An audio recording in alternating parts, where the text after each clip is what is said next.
quracdaas maran oo wax joogala iyo wax daaqa iyo wax dega ayaad isku haysataan waa nugu yaryihiin Soomaaliyay nabad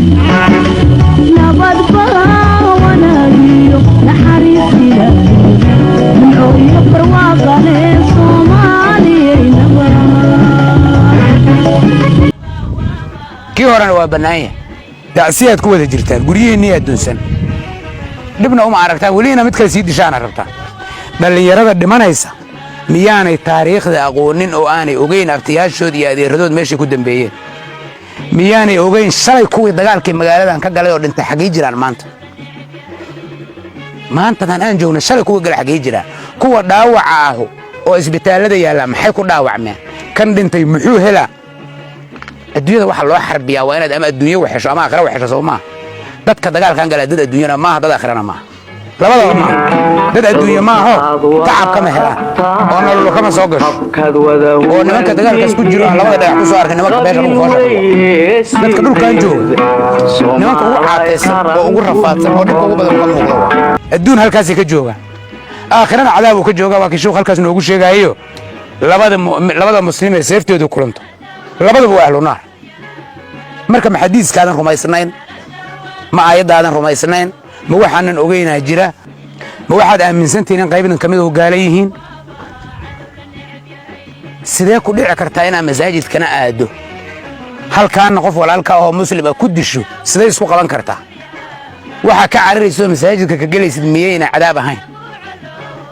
maxay yihiin waxa masaajidka loo galay horta masaajidka waxa laga rabaa masaajidka soo ilaahay naxariistiisa laga marrabo war ninka ragaya galabta inta go'aan qaatay yira colaadaas anaa go'aan ka gaaray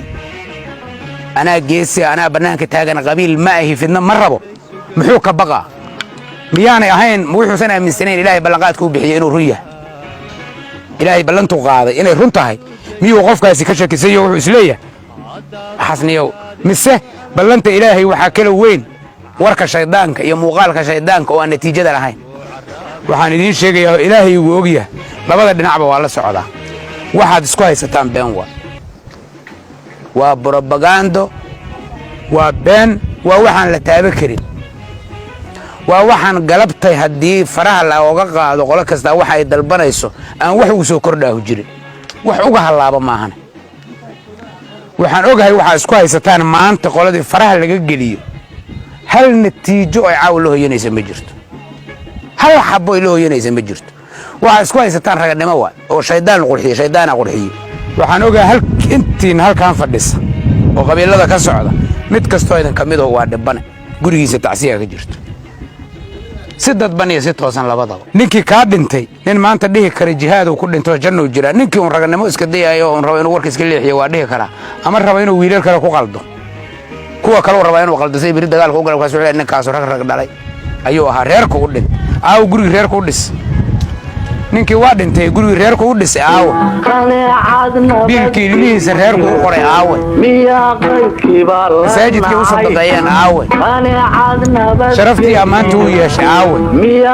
walaalayaal waxaan ku noolnahay camal shaydaan oo been lagu kordhiyey geesiga maanta meeshaan ay u baahan tahay nin shaydaanka hortegi kara nin shaydaanka ku hortegi kara ma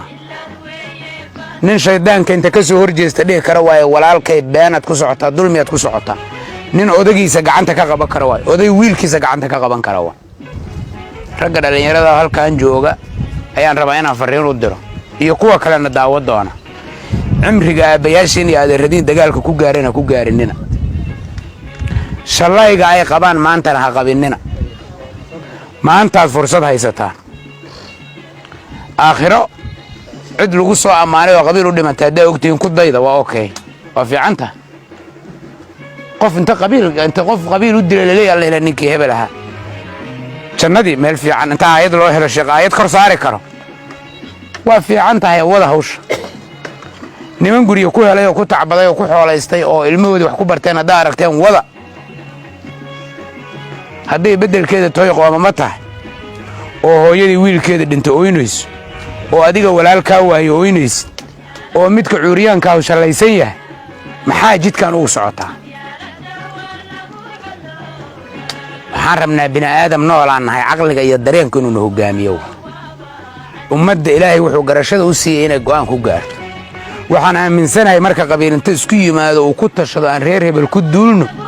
waxay ku ballameen aan caqliga iska qaadno aan been isku sheegno ku heshiin